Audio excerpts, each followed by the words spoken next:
The plastic stick felt like a ticking time bomb in Pearl's hands. Her heart hammered against her ribs, a frantic rhythm that drowned out the hum of the Seoul skyline outside the marble bathroom. Junhae would be home any second, and the secret she carried was about to change everything. For 2 years, they had lived a life of intense passion. A black woman from a world away and the most powerful man in the Korean underworld. Surely, the man who whispered possessive promises against her skin every night would see this as a blessing. Surely, he would want a piece of them to live on. Pearl was wrong. The heavy mahogany door slammed downstairs, the sound echoing through the penthouse like a sniper's round. Pearl's pulse raced as she shoved the test into the pocket of her silk robe and stepped out to meet him. Seo Junhae stood in the center of the living room, his sharp jawline set in stone and his dark eyes as cold as a Siberian winter. There was a fresh smear of blood on his white dress shirt, stark against the dark, intricate tattoos creeping up his neck. "Junhae, we need to talk," Pearl said, her voice soft but steady despite the fear gnawing at her. He didn't even look at her as he yanked his tie loose. "Not now, Pearl. I've had a long night cleaning up a mess in the district. I'm not in the mood for talk." "It's important," she insisted, moving into his space and placing a hand on his tensed arm. She took a breath that felt like lead. "I'm pregnant." The silence that followed was suffocating. Junhae's entire body went rigid under her touch. When he finally turned to face her, his expression wasn't one of shock or joy, it was carved from pure, unyielding ice. "Abort it," he said, his voice flat, devoid of any warmth. "I'm not ready to be a father. If you're ready for a saga of shattered dreams, billionaire regret, and a love that burns even in the dark, stay right here. Hit that subscribe button and turn on notifications, because you won't believe the look on this Mafia king's face when he discovers the truth 4 years later." Pearl felt the world tilt on its axis. What did you just say?" Junhae walked to the crystal decanter and poured a double shot of whiskey, his movements terrifyingly precise. "You heard me perfectly. I'm the head of the Seo family. I have a target on my back every hour of the day. A child isn't a gift, Pearl. It's a liability, a weakness my enemies will use to bring me to my knees. I cannot afford it." He downed the liquid in one gulp, his eyes meeting hers with a coldness that signaled the end of the woman she used to be. The silence in the penthouse was no longer quiet, it was a physical weight, crushing the air out of Pearl's lungs as she looked at the man she had loved for 2 years. Junhae didn't move to comfort her. He didn't even flinch at the sight of her eyes brimming with tears. He simply stood there, a king in a silk-lined suit, looking at her as if she were a business deal gone sour. "You can't mean that," Pearl whispered, her voice a thin thread of hope. "We've talked about a future, Junhae. You told me I was the only one you trusted." "I trust you to be beside me, Pearl, not to anchor me down," he countered, his voice flat and terrifyingly practical. He set his glass down on the marble countertop with a sharp click that sounded like a gavel. "My life is a minefield. The Seo family name is built on blood and iron. Do you think my enemies will see a child as a blessing? No. They will see a target. They will see a way to make me bleed without ever touching my skin." He stepped closer, the intricate tattoos on his neck seeming to shift like shadows in the dim light. "A child is a liability I cannot afford, and a weakness I will not allow." "It's not a liability. It's our baby." Pearl's voice finally broke, the Nigerian lilt of her words sharpening with her rising agony. Junhae's jaw tightened, his handsome features twisting into a mask of pure ruthlessness. "There is no room for sentiment in my world, Pearl. You knew who I was when you walked into this penthouse." He checked his watch, a cold, calculated movement that made Pearl's stomach turn. "I have a meeting with the elders tomorrow night. I want this resolved before then." "Resolved?" she echoed, recoiling as if he had struck her.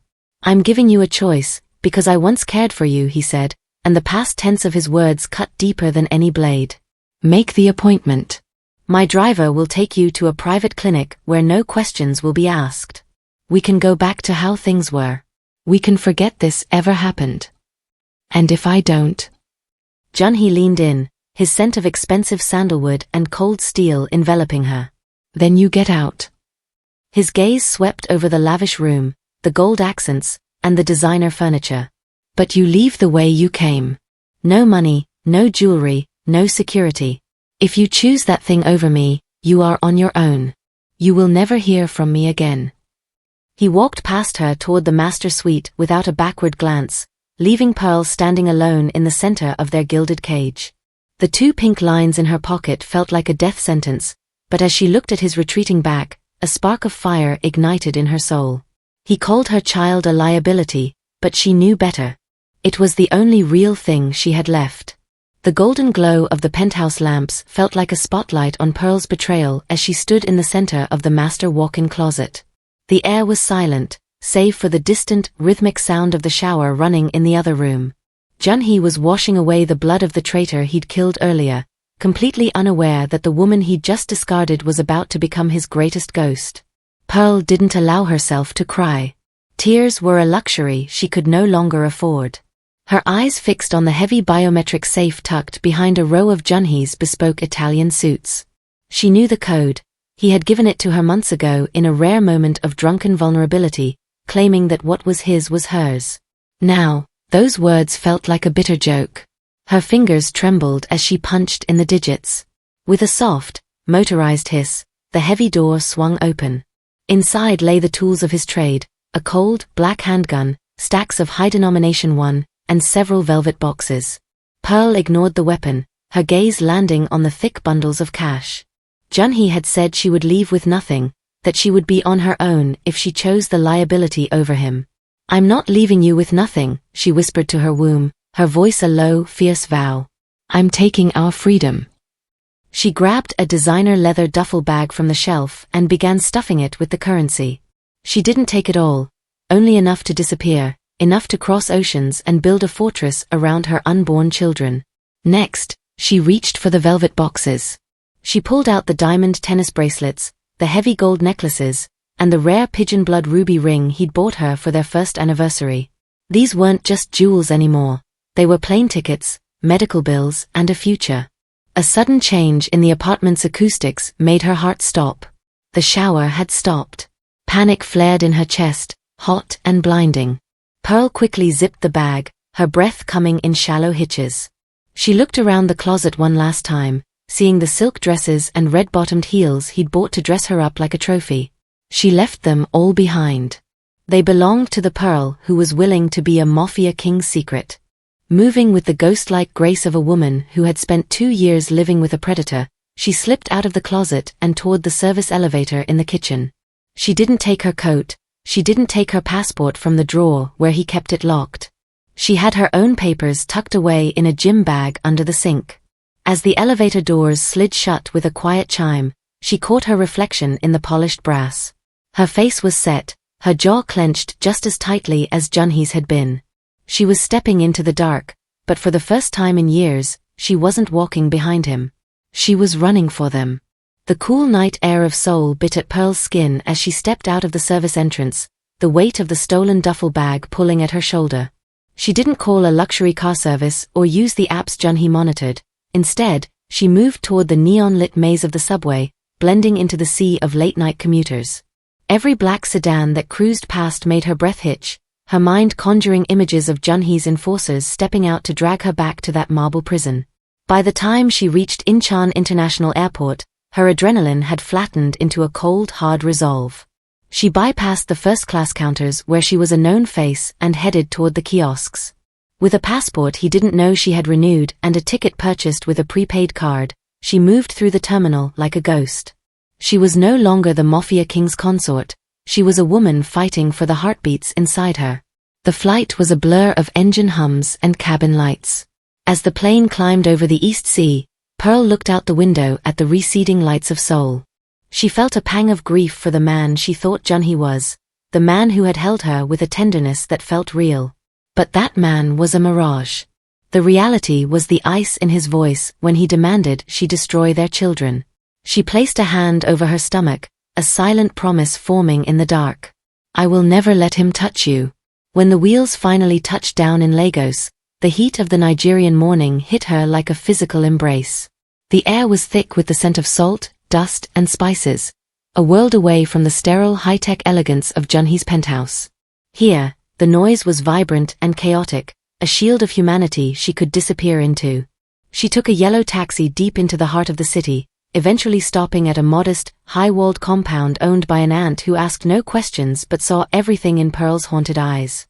As the iron gates latched shut behind her, the tension that had coiled in Pearl's spine for years finally snapped. She fell onto the bed in a small, fan-cooled room, the sounds of the bustling street outside acting as a lullaby. She was thousands of miles away from the Seo Empire. She was broke by their standards, but rich with the hope of the 3 lives growing within her. Seo Junhae had called them a liability, but as Pearl drifted into a deep, exhausted sleep, she knew they were her only salvation. The vanishing act was complete. Pearl Harris was dead to the world, and a mother was being born. 4 years passed in a whirlwind of humid mornings and the rhythmic music of Lagos life. The woman who had once occupied a silent, sterile penthouse in Seoul was gone, replaced by a version of Pearl Harris that was forged in fire and tempered by unconditional love. In the modest but secure home she had built, the silence was a distant memory, replaced by the chaotic, beautiful symphony of 3 growing boys. Raising triplets alone was a task that would have broken a weaker woman, but Pearl wore her motherhood like a suit of armor. Jaden, Mia, and Caleb, her triplet kings, were a living testament to her defiance. As they grew from infants to spirited 4-year-olds, the liability Junhae had feared became Pearl's greatest strength. They were a stunning blend of her deep, warm radiance and Junhae's sharp, symmetrical elegance. Their skin was the color of light caramel, and their hair a halo of soft, voluminous curls that caught the Nigerian sun. Pearl worked tirelessly, using the remnants of the jewelry she had sold to invest in a small, high-end boutique and real estate. She was no longer just a survivor, she was a mogul in her own right, moving through the markets of Lagos with a confidence that turned heads. But every time she looked at her sons, she saw the ghost of the man who had discarded them. She saw Junhae in the way Jaden's jaw set when he was determined, in the piercing intelligence of Mia's wide eyes, and in the protective way Caleb hugged his brothers. She kept them shielded from the world, teaching them that they were kings while never mentioning the shadow of the throne they had been born to inherit. There were nights, when the boys were tucked safely into their beds, that Pearl would stand on her balcony and look toward the horizon, wondering if the most dangerous man in Seoul ever felt the void she had left behind. Did he ever look at the empty side of his bed and feel a chill? Or had he successfully scrubbed her from his life, just as he had demanded she scrub their children from hers? She told herself she didn't care. She had succeeded where Junhae had failed. She had built a legacy out of love rather than fear. Her boys were joyful, affectionate, and emotionally secure. Everything a Mafia empire could never be. But as their 4th birthday passed, the calls from her old life began to whisper. An invitation to a prestigious international business gala in Seoul arrived, a bridge back to the world she had fled. Pearl looked at her sons, then at her own reflection in the mirror. Stronger, richer, and more beautiful than ever in her gold-toned world. The 4 years of silence were about to end. Pearl wasn't running anymore. She was ready to show the king exactly what he had thrown away. The private jet touched down at Incheon with a soft thud, signaling the end of Pearl's 4-year exile. As she stepped onto the tarmac, the crisp, clean air of Seoul rushed to meet her, carrying the scent of pine and exhaust that she had once associated with her greatest heartbreak. This time, she wasn't a frightened girl fleeing in the middle of the night. She was a woman of substance, a queen returning to a territory that had once tried to erase her. In the penthouse suite of her luxury hotel, Pearl stood before the floor-to-ceiling mirror, preparing for the battle ahead. She chose a gold sleeveless evening dress made of a soft, satin-like silk that clung to her slim, elegant physique like a second skin. The deep, warm brown of her skin radiated against the metallic fabric, and she left her thick curls voluminous and natural, a crowning glory that defied the rigid, sleek standards of the elite society she was about to enter. She looked calm, nurturing, and terrifyingly confident. "Are you sure about this, Mommy?" Caleb asked, tugging at the hem of her dress. The triplets were dressed in matching white shirts and navy vests, looking like miniature versions of the very man she was going to face. "I am sure," Pearl whispered, kneeling to eye level with her sons. "We are just going to say hello to the past, and then we are going to build our future." The grand ballroom of the Schiller Hotel was a sea of crystal chandeliers and whispered secrets. As Pearl entered, the ambient noise of the gala seemed to dip. She moved with a refined grace, her head held high, ignoring the curious stares directed at the beautiful black woman and her 3 striking, mixed-race children. She knew the exact moment he arrived. The air in the room shifted, growing heavy and charged with a familiar, dark electricity. Seo Junhae stepped into the ballroom, flanked by his usual wall of security. He looked exactly as he did in her nightmares. Sharp jawline, eyes like flint, and the intricate tattoos of his neck peeking above his designer collar. He was the sun around which this dangerous world orbited, cold and untouchable. Pearl didn't hide. She stood in the center of the room, flanked by her boys, a glass of champagne in one hand and Jaden's small hand in the other. She waited until his gaze swept the room with its usual predatory indifference. Then, his eyes locked onto hers. The glass in Junhae's hand didn't shatter, but his composure did. For the first time in his life, the king of Seoul looked truly shaken. His breath hitched, his mouth parting in a silent gasp of disbelief as his eyes traveled from Pearl's radiant face down to the 3 little boys who bore his high cheekbones and his haunting dark eyes. The man who wasn't ready to be a father was staring at the legacy he had ordered to be destroyed, and for Pearl, the look of pure, unadulterated shock on his face was worth every mile she had traveled to get here. The silence that stretched between Pearl and Junhae across the crowded ballroom felt like a physical wire, humming with enough tension to snap. For 4 years, Junhae had walked through the world with a heart of stone, convinced that he had successfully cauterized every weakness from his life. But as he stood paralyzed under the crystal chandeliers, the ghost of the woman he had discarded was staring back at him, and she wasn't alone. Pearl didn't move. She stood her ground, her gold dress shimmering like armor, her hand resting protectively on Jaden's shoulder. She watched as Junhae's mask of Mafia indifference cracked, then shattered. He began to walk toward them, his movements uncharacteristically uneven, his eyes never leaving the 3 small boys clustered around her knees. His security team hovered in confusion, sensing their leader's sudden vulnerability but unable to identify the source. As Junhae drew closer, the triplets fell silent, sensing the arrival of a powerful predator. They didn't cower, instead, they looked up with a curiosity that made Junhae's breath hitch in his throat. Up close, there was no denying it. The resemblance was a violent collision of 2 worlds. Junhae's gaze landed first on Jaden, who stood with his chin tilted up, mirroring the exact, stubborn jawline of the Seo dynasty. Then he looked at Mia, whose wide, intelligent eyes held the same piercing intensity that Junhae saw in his own reflection every morning. Finally, he looked at Caleb, who was leaning against Pearl's leg, his face a perfect, softer replica of the man standing before him. "Pearl," Junhae rasped, his voice a ghost of its usual commanding boom. He reached out a hand, his fingers twitching as if to touch a mirage, but Pearl stepped back, pulling the boys deeper into her shadow. "Don't," she said, her voice like velvet-wrapped steel. "You lost the right to touch them the night you called them a liability." Junhae looked as if he had been struck. His eyes, usually so calculating and cold, were wide and watery with a disbelief that bordered on agony. He looked at the triplets again, the light caramel skin, the halo of dark curls, and the unmistakable Seo eyes. 3 faces. 3 lives he had ordered her to end. 3 pieces of his soul that he never knew existed. You kept them," he whispered, the realization hitting him like a physical blow to the chest. "I protected them," Pearl corrected, her gaze unwavering. "I raised kings while you were busy ruling an empire of ash."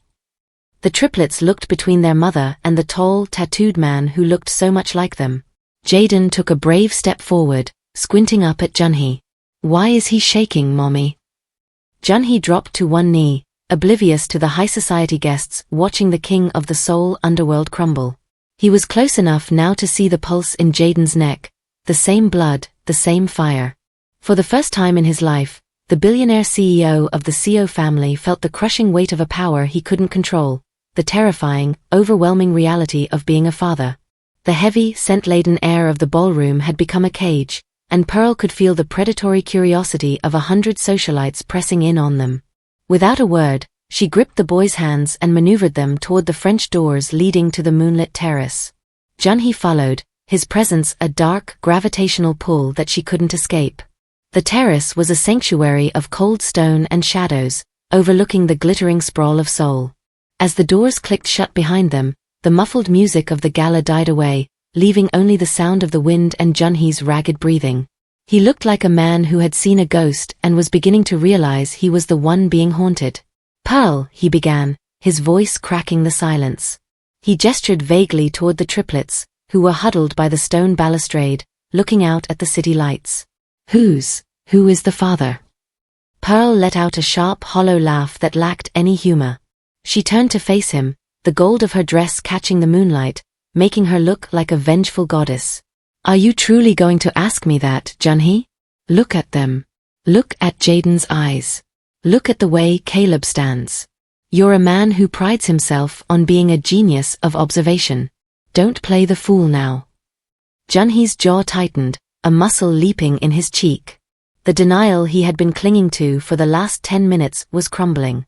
"It's been 4 years, Pearl. You vanished. You took my money, you took your things, and you disappeared into thin air. For all I knew, you went back to some old flame. For all I knew, you followed through with my orders." "I followed through with my conscience," Pearl snapped, stepping into his personal space. The scent of his sandalwood cologne, mixed with the metallic edge of his adrenaline, threatened to undo her, but she held firm. "I didn't take your money to live in luxury, Junhee. I took it to build a fortress where you could never find us. I took it to ensure that the man who wanted them dead would never have the chance to see them breathe." Junhee recoiled as if she'd slapped him. "I never wanted them dead," he hissed, his voice dropping to a dangerous, vibrating low. "I told you a child was a liability. I told you I wasn't ready. I was trying to protect you from the life I lead. By demanding I destroy the life I carried?" Pearl's Nigerian accent was thick with years of suppressed rage. "You chose your throne over your blood. You chose your fear over me. So don't you dare stand here in your expensive suit and ask who the father is. You were never a father. You were just a donor who gave them his face and none of his heart." Junhee reached out, his hand hovering near her waist, but he didn't dare make contact. His eyes moved back to the 3 boys, his sons. The realization was a slow-acting poison, seeping into his veins. He had spent 4 years becoming the most powerful man in the country, only to realize he was the poorest man on this terrace. "They are mine," he whispered, a statement of fact that sounded like a vow. "They are themselves," Pearl corrected coldly. "And as of tonight, they are leaving Seoul. Again." The moonlight over the Seoul skyline seemed to sharpen the edges of Junhee's fury. As Pearl turned to gather her sons, his hand shot out, not to touch her, but to grip the stone balustrade beside her, effectively pinning her in place. The air between them crackled with the same dangerous energy that had once drawn her to him, a possessive, dark heat that now felt like a threat. "You aren't going anywhere," Junhee hissed, his voice dropping into the low, guttural register he used when negotiating with rivals. The shock had evaporated, replaced by the territorial instinct of a man who had built an empire on reclaiming what he believed belonged to him. "You think you can just walk back into my city, show me 3 heirs I never knew I had, and then vanish into the night again? You're delusional, Pearl." "I am a mother who knows how to keep her children safe from men like you," Pearl countered, her chin lifted in defiance. "We are leaving tonight. My bags are already being moved to the airport." Junhee let out a short, harsh bark of a laugh. "The airport? My men control the security at every terminal in this country. You won't make it past the check-in desk." He stepped closer, his shadow swallowing her gold-clad frame. "I want proof. I want a DNA test. Tonight." "Proof?" Pearl whispered, her voice trembling with indignation. "You're standing here looking at 3 little boys who are your mirror image, and you have the audacity to demand a test? I am the head of the Seo family." Junhee roared, the sound making the triplets jump. Jaden immediately stepped in front of his brothers, his tiny hands balled into fists, looking up at the towering man with a glare that was so identical to Junhee's it was haunting. Junhee's eyes flickered to the boy, his rage faltering for a split second before hardening again. "If these boys are mine, they are the princes of a legacy that spans generations. I will not have my bloodline questioned by the elders or the rivals waiting for me to slip. I want a laboratory-grade confirmation before the sun rises." "And if it says what we both already know?" Pearl asked, her heart hammering against her ribs. Junhae's expression shifted, a dark, possessive light gleaming in his eyes. He leaned down until his lips were inches from her ear, his scent of tobacco and expensive sandalwood overwhelming her senses. If that test confirms they are mine, Pearl, then you and the boys aren't just visitors in Seoul. You are mine. And I will burn this city to the ground before I let you take them away from me again. He pulled back, his face a mask of cold, Mafia resolve. He snapped his fingers, and two of his most trusted enforcers emerged from the shadows of the terrace. Take them to the private clinic. Now. And tell the doctors if a single word of this leaks, they won't live to see their next paycheck. The morning sun filtered through the high windows of the private clinic, but the warmth didn't reach Pearl's skin. She sat on a plush leather chair, her arms wrapped tightly around herself, watching the triplets as they slept fitfully on the oversized sofa. The DNA samples had been taken hours ago, a process Junhae had overseen with a frightening, silent intensity. Now, the heavy silence was broken by the sound of the door opening. Junhae walked in, no longer the disheveled man from the gala. He had showered and changed into a fresh black suit, his appearance once again a masterpiece of terrifying perfection. In his hand, he held a thick manila envelope. He didn't say a word as he crossed the room and dropped it onto the coffee table in front of Pearl. The results are inside, he said, his voice a low vibration that made the hair on her neck stand up. Not that I needed a piece of paper to tell me what my own eyes already knew. Pearl didn't reach for the envelope. You have your proof. Now let us go, Junhae. We have a flight to catch. Junhae's eyes darkened, the pupils dilating until his gaze was almost entirely black. You aren't listening, Pearl. I told you, if they were mine, everything changed. That envelope doesn't just contain DNA results. It contains a custody petition and a restraining order preventing those children from leaving South Korean soil. Pearl felt the blood drain from her face. She lunged for the envelope, ripping it open. Her eyes blurred as she scanned the legal jargon, terms like sole guardianship, unfit environment, and immediate seizure of minors. You wouldn't, she gasped, her voice trembling. You wouldn't take them from me. I am the only mother they've ever known. I raised them while you were out spilling blood. And I am the man who provides them with a legacy, Junhae countered, stepping into her space until she was forced to look up at him.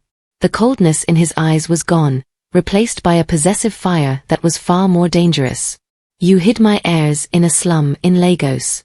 You stole 4 years of their lives, and mine. Do you think I'll let you do it again? I have the best lawyers in Asia, Pearl. I have judges in my pocket. If you try to run, I will have you declared a kidnapper.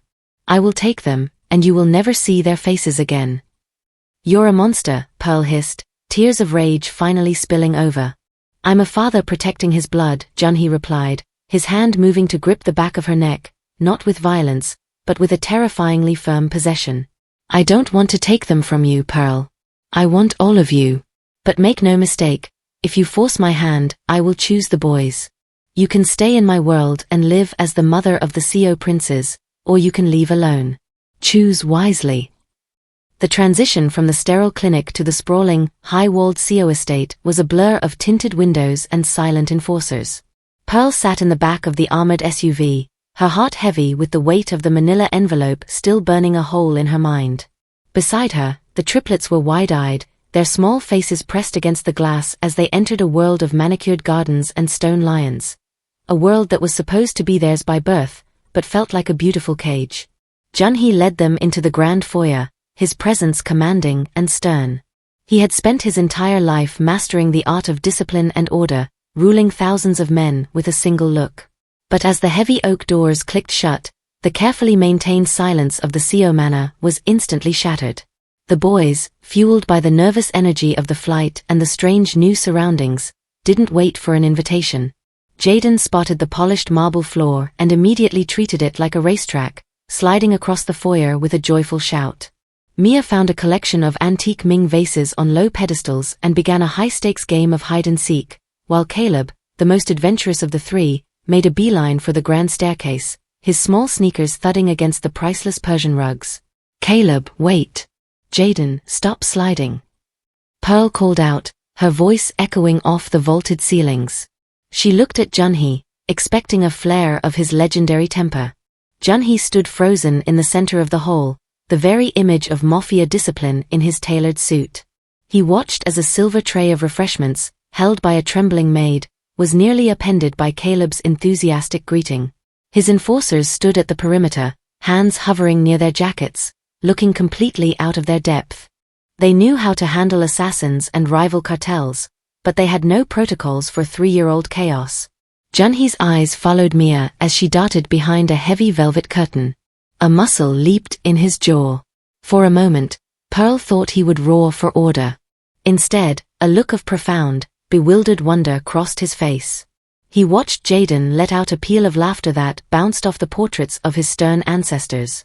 The house, which had been a tomb of shadows and secrets for decades, was suddenly vibrating with life. "They are energetic," Junhae rasped, his eyes landing on Pearl. The cold mask of the CEO was slipping, replaced by the confusion of a man who realized his iron-fisted discipline was useless against the pure, unfiltered joy of his sons. "They are children, Junhae," Pearl said softly, moving to catch Caleb before he reached the third step. "They don't know about family hierarchies or Mafia rules. They only know how to play." One of the enforcers stepped forward to intercept Jaden, his face a mask of professional sternness. "Young master, please remain." "Leave him," Junhae snapped, the command sharp and final. He turned his gaze back to the boys, a strange, pained smile tugging at the corner of his mouth. "Let them run. It's their house too." In that moment, the discipline of the Seo Empire didn't just bend, it broke. The King of Seoul stood in his own hall, surrounded by his army, and realized for the first time that he was completely outnumbered by 3 tiny heartbeats. The golden hour of the Seoul afternoon bled through the floor-to-ceiling windows of the private library, casting long, amber shadows across the thousands of leather-bound books. For once, the house was quiet. The triplets had finally succumbed to exhaustion, napping in the nursery under the watchful, bewildered eyes of Junhae's elite security detail. Pearl stood by the window, her silhouette framed by the setting sun, looking out at the city she had fled so desperately 4 years ago. The heavy oak door creaked open, and the familiar scent of sandalwood and expensive tobacco filled the room. Pearl didn't turn around.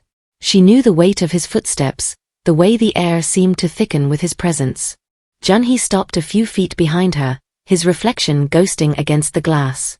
"They look like me," he said, his voice stripped of its usual armor. "But they have your spirit." Jaden's defiance. "That didn't come from me. It came from the woman who had the courage to steal from a Mafia king to save them." Pearl turned slowly, her gold dress catching the light. Junhae looked tired. The sharp, lethal edges of the CEO were softened by a fatigue that sleep couldn't fix. He wasn't looking at her as a prize or a subordinate, he was looking at her as if he were seeing her for the very first time. "I spent 4 years telling myself that I did what was necessary," Junhae continued, stepping closer until the heat from his body reached her. "I told myself that a child was a death sentence in my world. I convinced myself that by pushing you away, I was keeping my empire clean. But standing in that hallway today, watching them play..." He let out a ragged breath, his gaze dropping to his hands, the same hands that had signed the orders for her to be cast out. "I realized that the only thing I was protecting was my own fear." Pearl's heart throbbed against her ribs. "You called them a liability, Junhae. You said they were a weakness you couldn't afford." "I was a fool," he rasped, the words landing between them with the weight of a confession. He looked up, his dark eyes shimmering with an emotion she hadn't seen in him since the early, passionate days of their romance. "I was a coward, Pearl. I was so afraid of losing control that I threw away the only thing that actually mattered. I called them a weakness, but seeing them, knowing they are mine, it's the only time I felt truly powerful." He reached out, his fingers hovering inches from her cheek, waiting for her permission. When she didn't pull away, he grazed her skin with a tenderness that made her breath hitch. "I can't take back the 4 years I stole from you. I can't erase the night I broke your heart in that penthouse. But I am begging you for the chance to be the man they think I am. I'm sorry, Pearl. For everything." The apology was a crack in the dam she had built around her heart. It didn't fix the past, but for the first time in 4 years, the coldness between them began to melt. Pearl looked into his eyes and saw not the king of Seoul, but a man finally waking up from a long, lonely nightmare. The following morning, the high walls of the Seo estate couldn't contain the restless energy of 3-4-year-olds. At the boys' insistence, and against the frantic advice of Junhae's security detail, they headed to a secluded corner of a nearby elite park. It was a surreal sight. The most feared man in Seoul, stripped of his blazer, his white shirt sleeves rolled up to reveal the dark, intricate tattoos that spiraled down his forearms to his wrists. The ink, usually a symbol of his lethal authority, now served as a backdrop for sticky fingerprints and toddler laughter. Junhae stood behind the swings, his large, scarred hands looking out of place against the bright plastic chains. Pearl watched from a nearby bench, her heart doing a slow, painful somersault as she saw Jaden look back at his father with an expectant grin. "Higher, Daddy. Push me higher." Jaden shouted, his Nigerian-Korean features bright with exhilaration. Junhae hesitated, a flicker of uncertainty crossing his face. He was a man who knew exactly how much pressure to apply to a trigger or a throat, but a swing was a different kind of precision. He gave a gentle nudge, watching with wide-eyed wonder as Jaden soared into the air. Beside him, Caleb and Mia were already demanding their turn, their voices filling the quiet morning air with a music Junhae had never permitted himself to hear. As the sun caught the ink on his arms, a few passers-by slowed, their eyes widening as they recognized the formidable CEO of the Seo family. But Junhae didn't notice them. He was too busy catching Caleb at the bottom of the slide, his sharp jaw softening into a genuine, unforced smile. The tattoos that once marked him as a predator now seemed like a map of a life he was finally willing to let go of. Pearl walked over, handing him a bottle of water. For a moment, their fingers brushed, and the electric tension was replaced by a quiet, domestic peace. "You're a natural," she teased softly, wiping a smudge of dirt from Caleb's cheek. Junhae looked at his sons, then back at Pearl, his eyes dark with a new kind of intensity. "I've spent my life building things out of concrete and fear," he admitted, his voice low so the children wouldn't hear. "I didn't know you could build something this beautiful just by being present." He reached out and caught the swing, bringing it to a halt so he could lift Jaden into his arms. The boy wrapped his small, caramel-toned arms around Junhae's neck, oblivious to the fact that he was hugging a man who could move markets with a whisper. On that playground, the Mafia king was just a father with tattoos, learning that the greatest power in the world wasn't the kind you took, it was the kind you gave away. The idyllic peace of the afternoon shattered with the screech of tires against pavement. Pearl had just reached for a juice box when the instinctive hair on the back of her neck stood up. From the perimeter of the park, 2 black SUVs veered off the road, tearing across the manicured grass toward the playground. "Junhae!" Pearl screamed, her voice cutting through the sounds of children's laughter. Junhae's reaction was instantaneous. The soft father who had been laughing a second ago vanished, replaced by the lethal predator who ruled the Seoul underworld. He scooped Jaden and Caleb under his massive arms in one fluid motion, lunging toward the slide where Mia was playing. "Get down!" Pearl, behind the stone wall. Junhae roared, his voice a thunderous command that paralyzed the other parkgoers. Doors flew open and men in tactical gear emerged, their faces obscured by masks. These weren't just street thugs, they were the Park family enforcers, rivals who had been waiting for the king to show a weakness.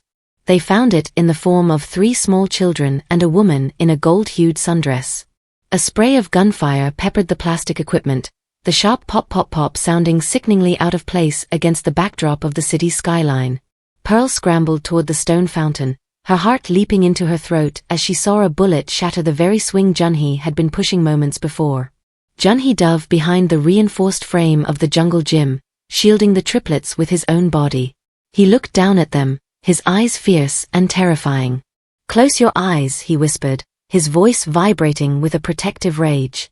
"Don't look until I tell you." The triplets, sensing the life-or-death gravity, clung to his tattooed arms, their small faces buried in his chest.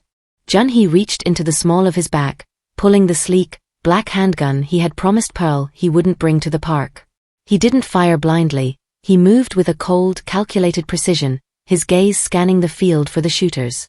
"You want me?" Junhae hissed into the air, his grip tightening on the weapon. "Come and get me." But if you touch a hair on their heads, I will make sure the park name is erased from history. The attackers closed in, the distance between the rival enforcers and the triplets shrinking. Pearl watched from her crouched position, her hands over her mouth to keep from screaming. She had spent 4 years running from Junhae's world, only for that world to find them in the most innocent of places. As the first of the rivals reached the playground, Junhae stood up, a silhouette of ink and iron, standing between his bloodline and the crosshairs of his past. The liability he had once feared was now the only thing he was willing to die for. The armored walls of the Seo family safe house were cold and impersonal, a stark contrast to the humid, vibrant home Pearl had built in Lagos. Deep in the mountains of Kongwon, the fortress smelled of rain and cedar, a hidden sanctuary where the world couldn't find them. After the chaos at the park, the triplets had finally cried themselves into a heavy sleep in the reinforced nursery upstairs, leaving Pearl and Junhae alone in the dim glow of the fireplace. Pearl stood by the hearth, her hands still trembling as she clutched a glass of water. The gold-hued sundress she had worn to the park was torn at the hem, a bitter reminder of how close she had come to losing everything. Junhae sat on the edge of the leather sofa, his white shirt discarded, leaving his muscular torso and the dark, intricate tattoos of his back exposed. He was cleaning a graze on his shoulder where a stray fragment of glass had caught him, his movements mechanical and precise. "You almost died today," Pearl whispered, the silence of the room amplifying her fear. "They almost died today." Junhae paused, the antiseptic cloth trembling slightly in his grip. He looked up, his dark eyes no longer reflecting the cold CEO, but the haunted man who had spent the last several hours shielding 3 small bodies with his own. "I told you once they were a liability," he said, his voice a low, gravelly rasp. "I was wrong. I'm the liability, Pearl. My life, my name. It's a curse that followed you across the ocean." Pearl walked toward him, the anger that had sustained her for 4 years finally giving way to a raw, aching vulnerability. She took the cloth from his hand and began to dab at the wound on his shoulder. As her fingers brushed against his skin, the 4 years of silence and the miles of distance seemed to evaporate. The familiar heat of him, the scent of sandalwood and danger, ignited a memory of the passion they had once shared in the penthouse. Junhae froze under her touch, his breath catching in his throat. He reached up, his large, tattooed hand covering hers, pressing it against his chest so she could feel the frantic, heavy thud of his heart. "I thought I could let you go," he whispered, his eyes searching hers with an intensity that burned. "I thought I could live without this. But the moment I saw you at that gala, the moment I saw our sons, I realized I've been a dead man walking for 4 years." Pearl didn't pull away. The firelight played across their skin, blurring the lines between the woman who had fled and the man who had ordered her to leave.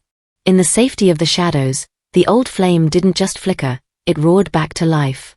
Junhae stood, pulling her into the circle of his arms with a possessiveness that felt like home. When his lips finally met hers, it wasn't the kiss of a king, but a desperate, starving man finding his way back to the only light he had ever known. In that safe house, surrounded by secrets and enemies, they weren't a CEO and a fugitive anymore. They were just 2 people realizing that their love was the only fortress that truly mattered. The morning sun rose over the mountains, but inside the safe house, the air remained heavy with the gravity of the decision Junhae had reached in the dark hours of the night.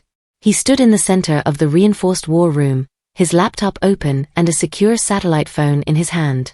Pearl watched from the doorway, her heart aching as she realized what he was about to do. For a man like Seo Junhae, the empire wasn't just a business, it was his identity, his protection, and his pride. "Are you sure?" Pearl asked, her voice barely a whisper. "You've spent your entire life building this." Junhae didn't look up from the screen, where he was authorizing the transfer of his majority shares into a blind trust for the triplets. "I spent my life building a cage, Pearl. And yesterday, that cage almost became a coffin for my sons." He finally turned, his expression resolute. The sharp, predatory glint that usually defined him had been replaced by a quiet, sacrificial light. "I used to think being the king of Seoul made me untouchable. I was wrong. It made me a target, and it made the people I love targets. I won't let them grow up looking over their shoulders." He pressed a final key, effectively abdicating his throne and initiating a total restructuring of the Seo group into a legitimate, transparent entity. Then, he picked up the phone and dialed the number for the Council of Elders, the men who had mentored him in the ways of blood and iron. "It's done," Junhae said into the receiver, his voice echoing with a finality that brooked no argument. "As of this moment, I am out. The Park family can have the territories. The transition of power is signed. If you try to follow us, or if a single enforcer steps foot near my family again, I will release the encrypted files on every politician you've ever bought. Consider this my resignation." He ended the call and tossed the phone onto the table. For a moment, the room was silent. The weight of the crown he had worn for a decade was gone, leaving him physically lighter but strategically vulnerable. "We have enough in private accounts to live 10 lifetimes in Lagos or anywhere else you want to go," he said, walking toward Pearl and taking her hands in his. The ink on his arms, once symbols of his rank in the underworld, now just looked like art on the skin of a man who had chosen love over power. "I'm not a king anymore, Pearl. I'm just a man. A father. Is that enough?" Pearl looked into his eyes, seeing the man she had always hoped he could be, the man who was finally ready to be a father. She squeezed his hands, tears of relief blurring her vision. "It's more than enough, Junhae. It's everything." The great resignation was complete. He had given up his throne, but as the triplets' voices began to drift down from the nursery, Junhae knew he had finally gained a kingdom worth keeping. The morning air in Seoul was no longer sharp with the scent of secrets and gunpowder. Instead, it was sweet with the fragrance of 1,000 white lilies and the soft salt of the sea. The garden of the private estate had been transformed into a floral sanctuary, a far cry from the cold, marble penthouse where their journey had almost ended in a tragedy of pride. Pearl stood before the full-length mirror, her deep, warm brown skin glowing against the ivory lace of a gown that draped her slim physique like a masterpiece.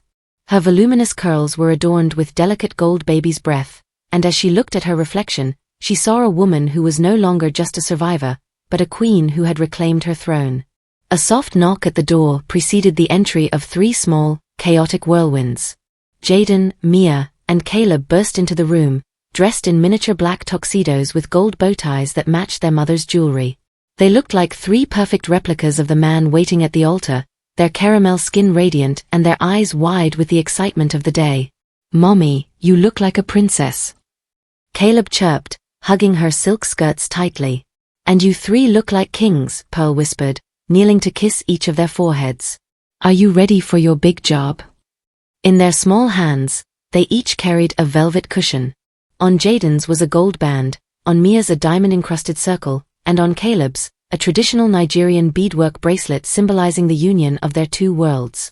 They were more than ring-bearers, they were the living proof that love could grow even in the coldest soil. The music swelled, a hauntingly beautiful blend of Korean strings and African percussion. As Pearl stepped onto the petal-strewn aisle, the crowd of close friends and legitimate business associates fell into a respectful hush. At the end of the path stood Junhae. He had traded his bulletproof vests and dark secrets for a sharp, charcoal gray suit. As he watched Pearl approach, flanked by their 3 sons, the man who was once the most dangerous man in Seoul didn't look powerful, he looked humbled. His eyes, usually so guarded, were bright with unshed tears as they locked onto hers. The ceremony was short but heavy with the weight of 4 lost years and 1,000 promises. When the time came for the rings, the triplets marched forward with a solemnity that made the guests smile and Junhae's heart swell. He took Pearl's hand, his tattooed fingers trembling slightly as he slid the gold onto her finger. "I promised you once that a child was a liability," Junhae said, his voice carrying clearly through the garden, thick with emotion. "I was a fool. You and these boys are the only reason I am truly alive. I give you my name, my life, and every breath I have left." "And I give you my heart again," Pearl replied, her voice steady and full of grace. "Because you finally learned that being a father is the greatest power of all." As Junhae lifted her veil and kissed her, not as a Mafia king, but as a husband, the triplets let out a collective cheer, jumping into the space between their parents. Junhae swept Pearl and all 3 boys into a single, massive embrace. The empire was gone, the throne was empty, but as they stood together under the Seoul sun, they were finally, irrevocably home.